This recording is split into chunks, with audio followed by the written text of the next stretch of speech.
you very much, PMS Bazaar, for having us here. I'll quickly get into the question answers.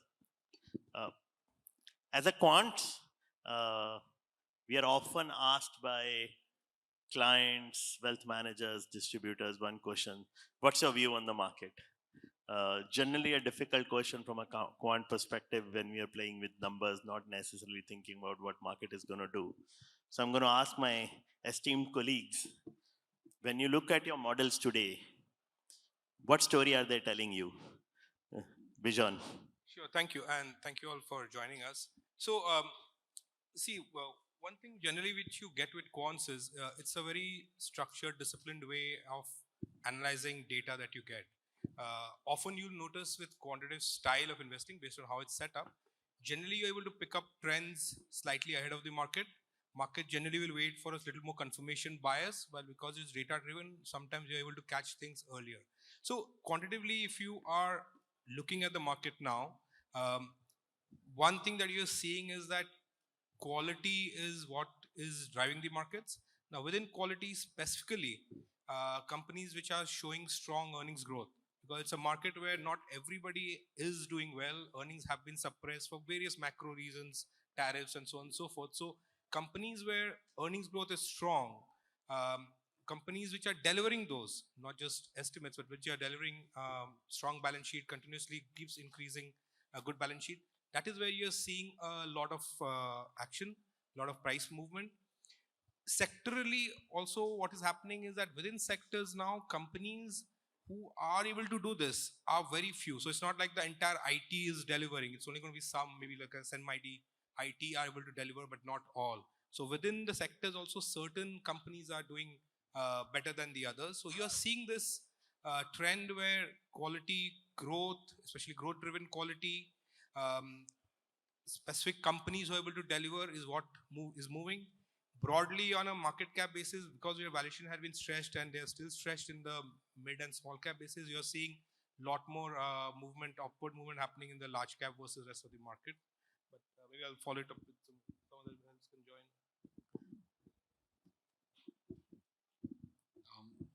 Hi Rohit. So I think, as fund managers, we sort of have to take a view at some point of time, right? And getting to Rohit's question, what do you think where the markets are at today, and from a very quantitative view. So, what I generally like to look at is sort of divide the market into an area where, is it a risk-on environment, a risk-off environment, or a neutral environment today? So looking at it from a very macro top-down approach, looking at valuations and various other factors, we think that sort of in a neutral environment today. And, so being in a neutral environment, the next step is, what's the action that you can take? Right? Do you want to, have exposure to the small cap side, or growth businesses, or on the large cap side, like you mentioned, like value? So I think that's the view as a fund manager we want to take today. I think what we're doing is that some amount of allocation to gold, some amount of allocation to the large cap side. It's not looking like the market is, really attractive. Can you make what you made, in the last 5 years from today's valuations? I think, that's a view that we're looking at quantitatively today. Thank you, Rishabh. Yeah, so I would like to add that quantitatively, your models can look at different types of data, right? So if you're looking at macroeconomics, global macroeconomics, definitely you are seeing some signs of risk, and you are very careful about valuation. You're careful about liquidity. It's not a euphoric market that everybody is very clear on. But as equity investors, people trying to pick up stocks in the Indian market, I still see a lot of opportunity. And like Bijan said, right, the most exciting time right now is to pick up based on earnings or earning momentum, right? So nobody's going to revise a valuation multiple of a company right now. If Nifty is trading at 20p, it's not going to go to 25 unless there's a lot of capital that comes in. But yes, any company that can revise the earnings, right, that can have an earning upgrade will also have a price upgrade. So looking at earnings, looking at the potential for earning growth, I think that's very, very important. And yeah, I think so. I call it a earning momentum model. So more than price momentum, I think earning momentum and that narrow set of companies which are doing good on earnings, I think that is where our models are seeing this opportunity. Thank you, guys. very diversified set of views from quality value to macro to earnings momentum. Sonal, I will agree with you. We are also very earning momentum focused at the point. But as a quant shop, we actually tell our investors, no clue about where markets are going. Our job is to figure out which stocks are going to do better than others, and with some reasonable amount of accuracy, and take it from there. And hopefully, hard work will pay off in the long run. Moving on, one question, which is very difficult. At least as a quant, I find very difficult to answer is about multi-baggers, which are fundamental in, friends always talk about. So, will you like to share, Sonam, why don't you start about your thoughts on multi-baggers as part of your return strategy? Right. So see, as quant managers, we are totally unbiased, right? Why do we do quant? Like, why does anybody do quant in any fashion? They do it because they want to bring a process to their investing, right? They don't want it to be ad hoc. So as quants, I follow a process. I have an active approach. I buy and sell. I don't buy a stock and sit with it forever. But even, we've seen amazing market in India in the past few years, right? And I fortunately have been running some strategies for 6 years in different platforms like Small Case. And we did analysis on that, right? So if I look at 5 years of data, right? In 5 years of data in a momentum strategy, we would have seen more than 20 stocks that could have given more than 100% returns. And I am not strictly holding anything for the long term. I am staying with the trend. I am following data. But yeah, I think quant strategies inadvertently have an will pick winners for you. Maybe I'm not going to pick a stock at the bottom or when nobody else has found it. I might pick it when there is some trend, and still the company might actually deliver really well, right? So for example, if I were to name a few stocks, again, not recommendations, but for example, Paytm is something that we picked after it had picked up like 30% from the bottom, and still it has worked really well. And there was one stock called PG Electroplast. I remember I went to a conference, I was talking about it. The stock was up 25%. And then after that, the stock turned into a multi-bagger, right? So even with looking at data-driven signals, you can find a lot of multi-baggers. Rishabh, your thoughts? Yeah, I think the way I look at quant is merely as a tool. So I would say I'm not married to quant. I look at it as a tool to get to good stock picking. If you think of multi-baggers, right, what you're thinking of is how do you get to a 5x, a 10x, a 20x. I think the most important factor for something like that is time. So when you're making a model and the thought process is that I want to pick businesses that I want to own for 3-4 years, you can't have a high churn model, right? Then you can't run a momentum portfolio that's going to churn every quarter. It's going to be harder and harder to get a multi-bagger. So, when you're designing the model, the thought process is that, okay, fine, I want to own a stock for 5 years, 10 years. And obviously then I can't rebalance every quarter. So, just to make it easy, for an example, like say, Tata Elxsi, we say owned it for 7-8 years as a part of my own portfolio. Through that 7-year journey, obviously there was an earnings decline, right? But the way you need to define the model is that, okay, fine, just because of one bad quarter or 2 bad quarters, the stock should not leave the portfolio. So you need to sort of quantitatively design your system in a way that you want to pick a multi-bagger. And the idea is that, you have to give it enough time. Without that, it's, going to become impossible. You'll have very few. You'll have, then you have to have exposure to stuff like, say, Avari, which came in and became a multi-bagger in less than a year. And that's not going to, that's not going to happen very often. You'll have probably only 5% or lower of your portfolio. So I think from a multi-bagger perspective, that the time component is important, and you got to design your models in that way. Bijan, your thoughts? So I'll just quickly add, because they both made good points. But generally, when you think of a multi-bagger, quant is not what you will use to pick one hero stock which will become multiples of X in 10 years. It will not be a way to pick a single stock. What generally happens with multi-baggers is, what is a multi-bagger? Mostly these companies will have very good quality fundamentals, increasingly better quality fundamentals year on year, delivering good revenue growth, PAT growth, build a moat, high cash flow, all these signs that you expect with quality. They will overtly be exposing these qualities in their balance sheet, in their financial statements, which is why the market will keep buying them, keep sending the price up, which works in the multi-bagger. So generally what a quant strategy will do is if you have a quality biased kind of a filter, you will get these multi-baggers. And probably when you are ranking them from best quality to worst quality, many of these multi-baggers, not that you're specifically choosing for a multi-bagger, but this particular stock will be part of your portfolio for a long period. So it's generally a high quality multi-bagger kind of a stock will also be filtering in on a quant's screen who is specifically looking at quality companies. So that's how I look at it. It's not that I look at quant as a tool to find one stock today which will become 20 times in 10 years.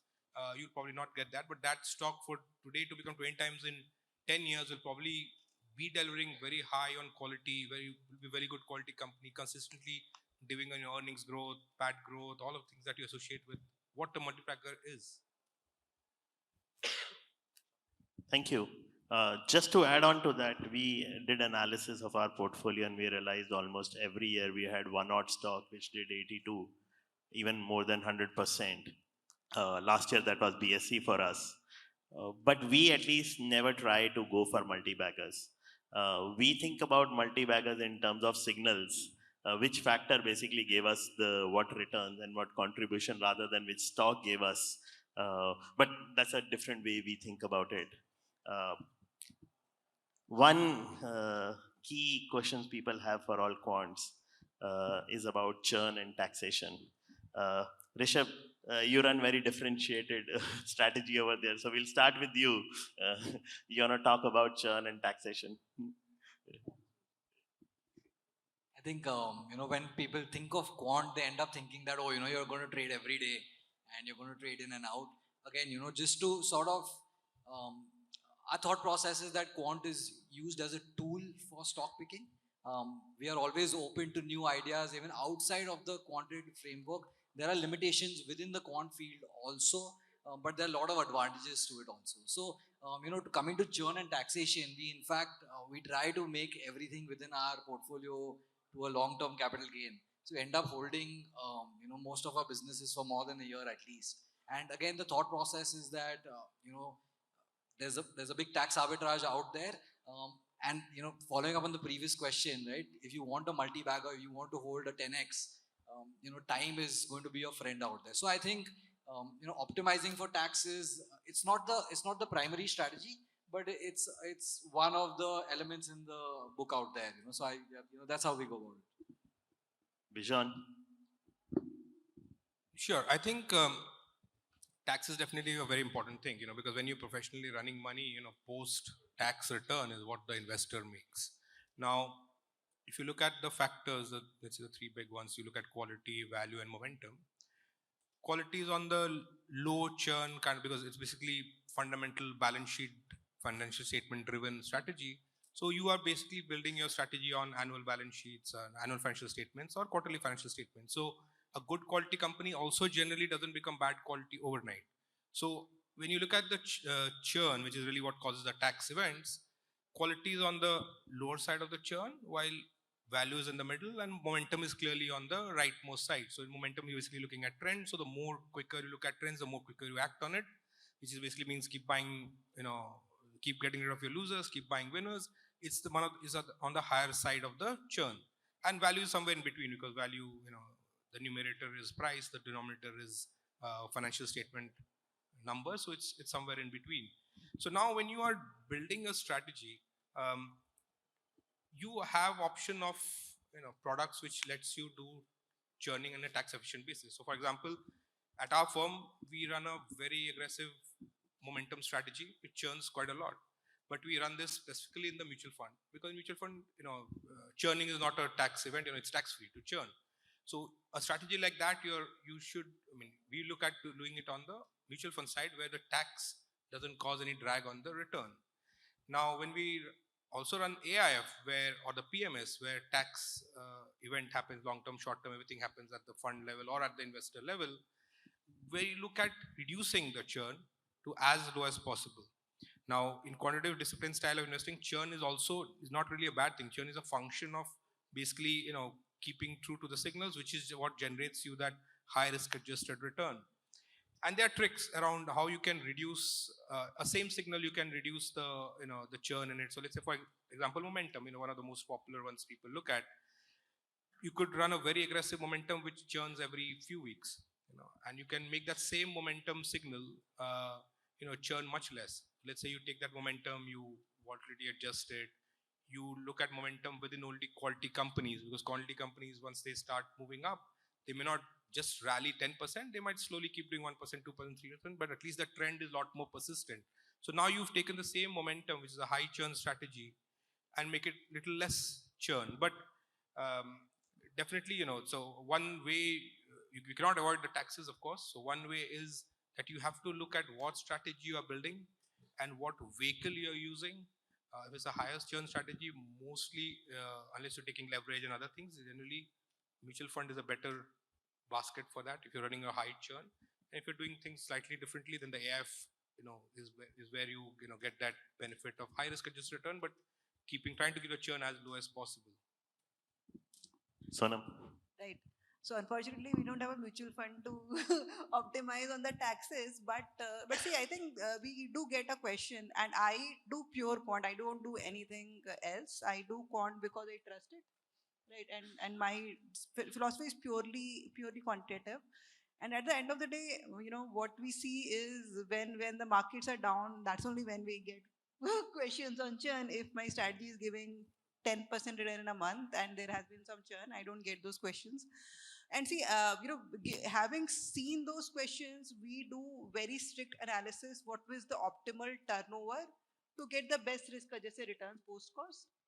And if that makes sense for me in a long-term model, I don't think churn is bad. We aim to have, let's say, between 50 to 70% short-term, rest long-term, and I think that's fair enough, right? If you compare a long-term strategy that only has long-term tax versus a strategy that is a mix of long-term and short-term, the long-term and short-term strategy needs to outperform by 1% to make the same post-tax, right? So I don't think that having churn is bad, because based on our analysis, post cost returns for a study that might have a slightly higher churn can be better, right? That's what my data and my philosophy tells us. And I think I have a 2-year-old fund, and we've seen a bad market this year. And in the worst of the market, we got a lot of questions. Why is there some churn right now? But if you go back, look at the data, look at the model, it made sense. When the market is shifting, when the direction is shifting, you need to shift your stocks from one sector to another, right? If you are not in the right sectors. So it does make sense, and I sort of believe that there has to be some churn, and don't feel bad about it. Yeah, I more scam Sonam. We probably have the highest churn among any of our fellow quants. We churn daily basis. Our philosophy is very simple. Tax is a cost. It needs to justify by the return we are making. So if you are making return to absorb that cost, it should be all good. I know a lot of good people are talking against PMSs because of the taxation. I'll say in the end, think of a tax as a cost and look at your returns post-cost. If that makes sense, then nothing wrong with the strategy if it is high churn. Moving on, one of the issues with quant that happens is that factors stop working. How do you deal with that? Bijan, do you want to take this question? How do you think about those issues? So at its simplest, factor is just a style of investing. So you've got value, which is value style of investing. Quality is buying high quality companies. Momentum is basically playing the trend. Every equity strategy, whether it's a fund manager who's specifically keeps doing one thing, which is what they are known for, experienced guys, will always have a dislocation to the market. Linear equity returns are never linear. They'll usually be clustered, especially you'll have good periods and bad periods. And every factor also has similar. Generally, in the medium to long term, you're sorted. Any factor you buy, you don't look at it for 5 years, you're doing better than the market. But the problem is that factors are also cyclical in nature. So let's say like when it's full on bull run, momentum does very, very good. It doesn't mean that quality is not doing well. If momentum is doing, let's say 20, quality is probably doing 15, but you only look at momentum in that period. Excuse me. Similarly, when we are in a recovery period, so once you've gone through the bear market and we're in a recovery period, you'll generally see value tilt is what works best. Now, the regimes that we go through, the bull, the bear, and the bull market, the recovery market, give a slight advantage to some of the factors in the short term. One way we try to address is that we try to build a multi-factor approach. So we are not able to predict these markets all the time. And generally, like I said, if it's a bull market, momentum could be doing 20, but quality could be doing 15. So it doesn't matter much what you're buying as long as you get a smooth risk-adjusted return over the medium to long term, which is what we optimize for. We can't optimize for a weekly return. We can't optimize for a yearly return. You generally want to optimize medium to long term. You want to optimize on a 5-year, kind of a holding period. It's what people should come to equity for. So one way we try to solve it is that you have a multi-factor approach, but our reliance is still on quality. So what we do is quality stocks tend to work across market cycles.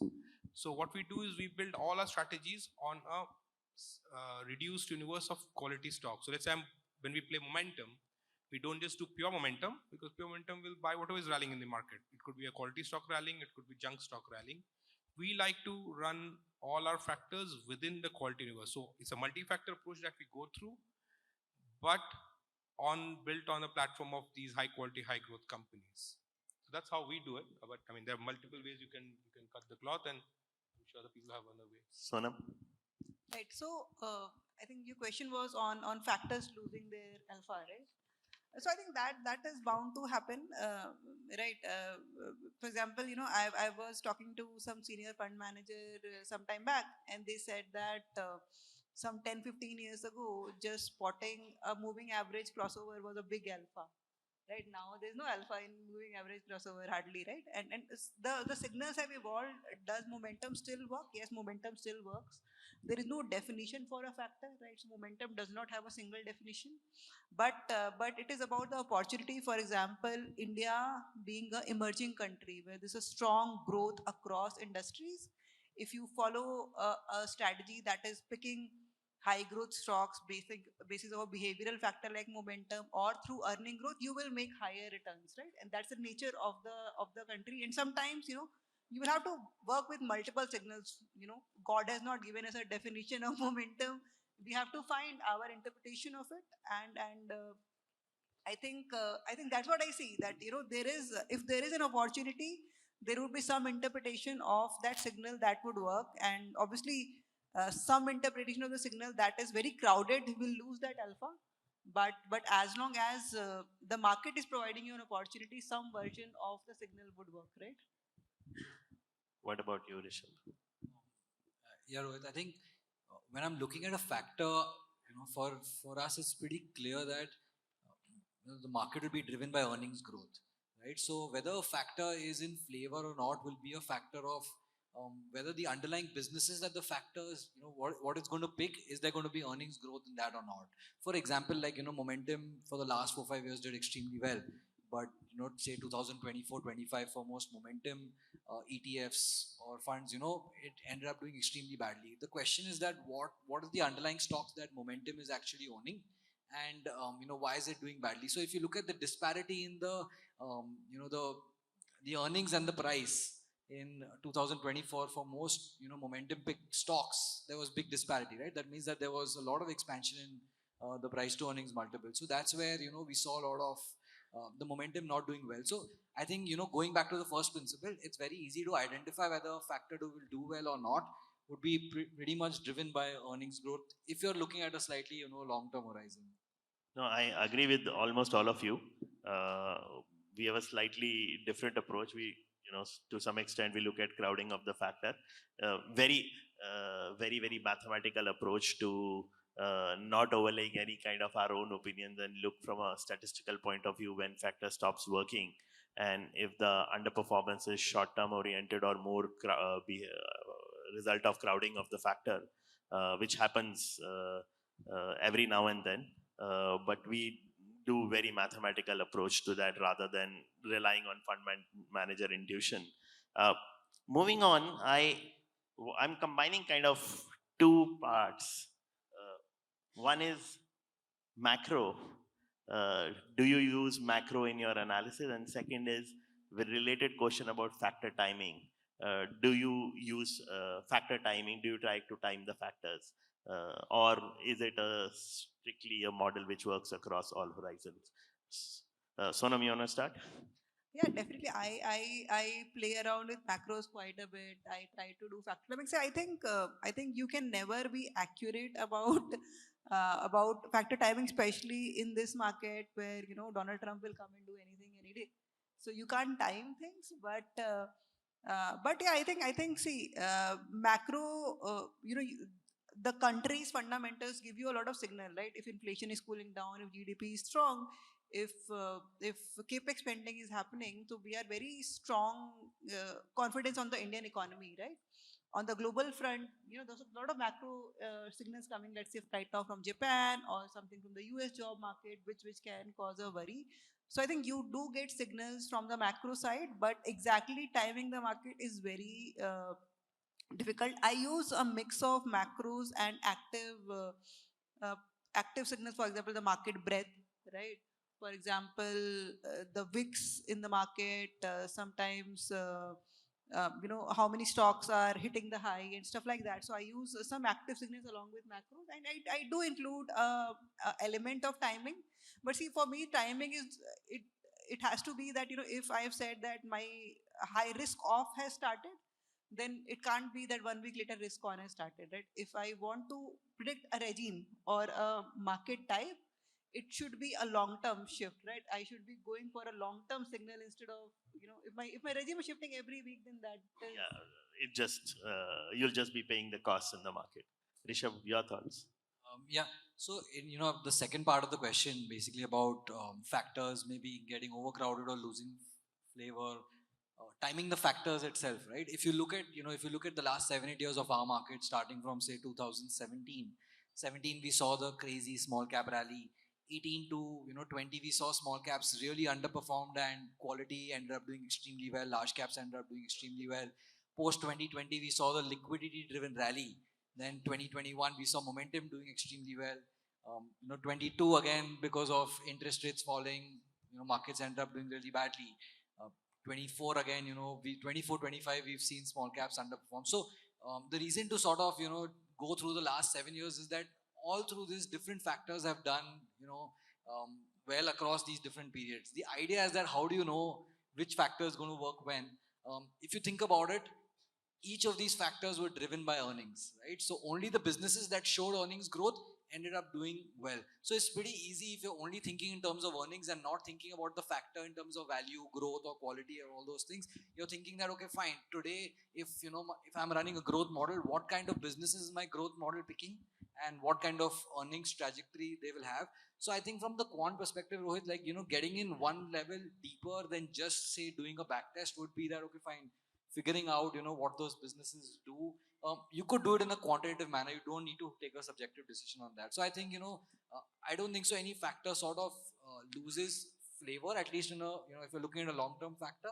I think what happens is that those companies don't show any earnings growth. That's why they don't end up doing well. So yeah. Bijan. I'll just quickly add to this because I think all the points was well made. Like, it's difficult to time the regime in which one particular factor will do exceedingly well over the other. That's still difficult. The way we try to solve this is that, like I said in earlier answer, is that we like to build all our strategies on a platform of growth universe. So if it's a large cap strategy you're building, or a mid cap strategy, or a multi-factor NSE 500 strategy, whatever it is, we don't run it on the entire universe. We run it on a smaller pool of quality stocks. So quality factor is the first. Quality, high growth, high quality. Really, what we do is that's the first factor we basically sort on, and on top of that we build the other strategies. So generally we have a bias towards quality factor across market regimes. Within that, we are playing with value, momentum, depending what strategy is doing what, and largely because of the same reasons that some regimes will favor value, some regimes, like a recovery regime. A bull market regime will favor momentum. Almost all regimes are okay with quality stocks. Some will overtly favor quality, but quality never gets punished. Even on a bad day, a cash rich, high revenue generating company will not fall as hard as a mediocre company. So that's how we solve for this. We're not overtly trying to time a factor. We build the multi-factor, but with a large tilt towards quality. And in a way, we've seen this that over the long period of back testing and live that we've run, most now positive macros can only do well and everything goes up, everybody's happy. Generally, when people talk about macro, we all talk about shocks to the system. Any shock the system gets through, whether it's a war, an oil price, a tariff, whatever it is, generally you'll find quality companies fall less than bad quality companies. And so that kind of solves for us a lot of the problems with regimes which are against our strategy when that comes through. Very interesting. 3 fund managers, 3 very different way of approaching factor timings. Though the consensus over here is timing is very, very hard. I couldn't agree more to that. We ourselves, we run about 400 odd factor models, but we have massive amount of macro overlay to predict which factors to pick. We pick about 60 or 70 odd factors at any point in time. Accuracy is about 56%. So 44% of the time we are wrong. But we try to do that and hope for the best. But very difficult task to do factor timing. The idea is that if you do this job well over long period of time, the results automatically come through. No matter what approach you do, provided it's scientific and well logically thought out. From each of your perspective, if you can give your thoughts about what are the key advantages of quantitative approach, and if you can also point out what is the one key downside you think from a quant versus fundamental perspective. Rishabh. So I think, when I'm looking at quant or, anyone in our team, it sort of gives a lot of structure, the discipline that it's hard as an active investor. There are a lot of active subjective investors who can do it really well. And, maybe I'm not one of them, but quant sort of gives that to you ready on a platform. So you're not you don't have that emotion through the day. You're not looking at the market every day. So I think it takes away the emotion completely. It gives you that, entire overview. Also, you can look at the market with a much broader view because you're not going to, every business in depth. So that gives you, it could give you a great macro view of the world also of, where the large caps are, the small caps are, the mid caps are. I think the one disadvantage that quant managers face is that going in big in terms of position size, right? So generally most quant funds would have 25, 30, maybe 35 businesses as a part of the portfolio. Very few could go concentrated maybe to a 5-7 stock portfolio also, or to 8 stock portfolio. And I think the way you look at the market is that there is some amount of information, and with every, if you were to rate your information on 10, with every additional rating, your conviction goes up, and with that conviction you can increase position size. So I think quant can get you to a 5 or 6 on 10 in terms of the amount of information that you have. But if you want to have a high conviction bet where you can invest a large part of your wealth, I think you'd have to get into not subjective, but you'll have to get invested in that business and start understanding a lot more data points than just what's available publicly, right? So I think that's... Yeah, very good point. Bijan. So the point I'll try to make is this, that with regard to advantages, now in India, quant is fairly new. It's a 5-year-old story, maybe 7 years if you stretch it. But if you look globally, quant as an investment style has been there for 3-4 decades now. Especially when you look at the alternative side, what do you call the hedge fund world? You rank all the top 10, 15, 20, 30 hedge funds, largest AUM, multi-decade history.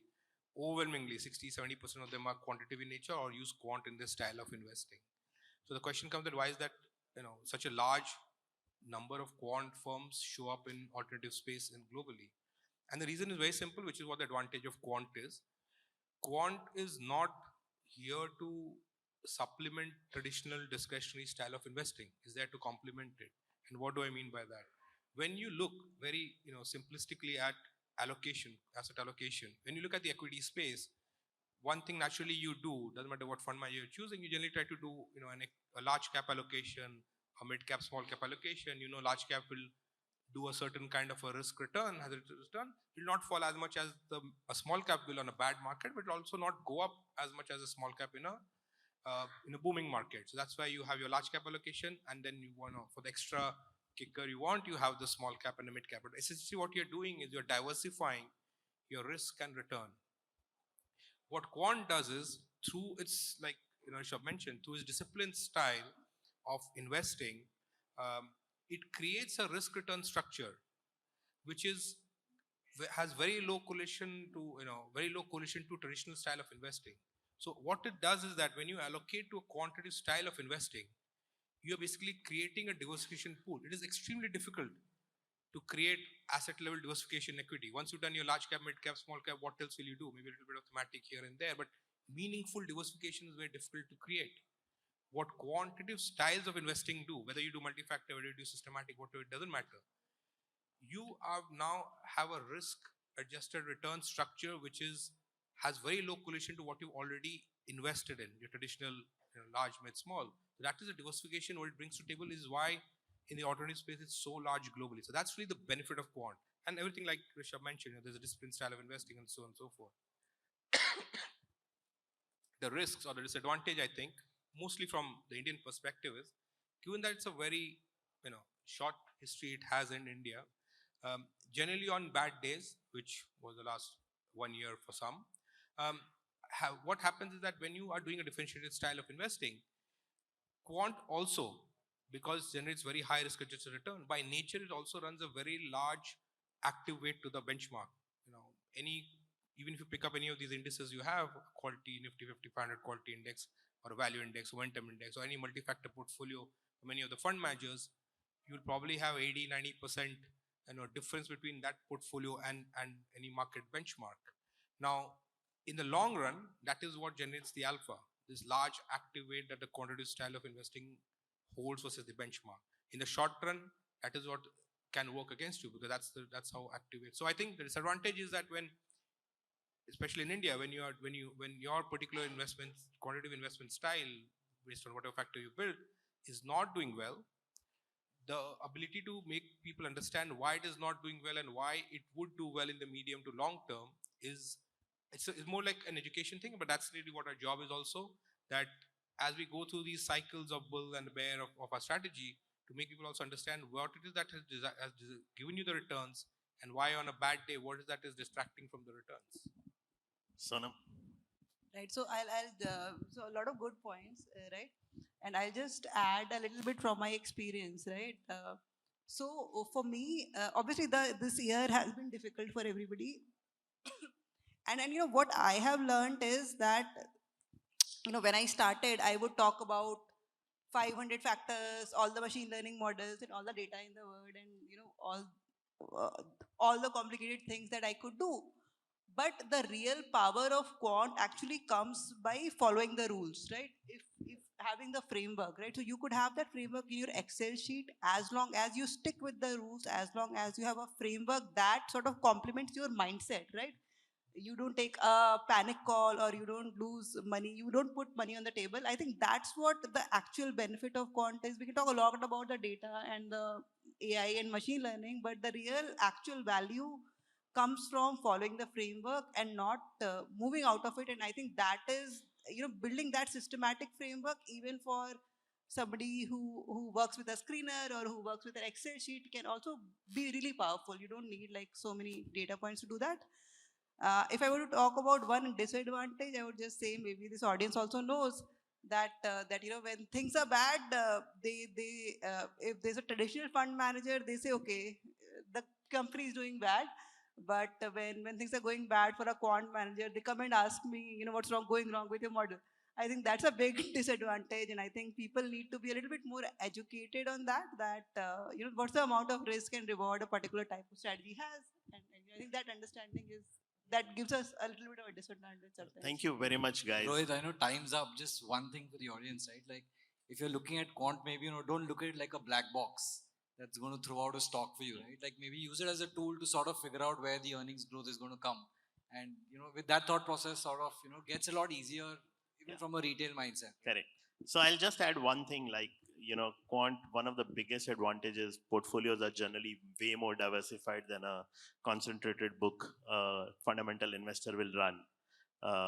That is big advantage. One of the key disadvantage I see is that, at least from my perspective running mathematical models, is that we are unable to predict for 5 years or 3 years. So we have to have a short-term oriented models, which is, I think, without overlaying like human intuition as you do. So that is one key downside. But again, everything has pros and cons. But guys, thank you very much. Hopefully you enjoyed this. If you have questions, please reach out to us. We want you to know more about what we do and how Quant works. And as from 4 of us, you would have realized it's very diversified field within Quant. Probably more diversified of diversification of opinions than fundamental guys as well. So thank you very much.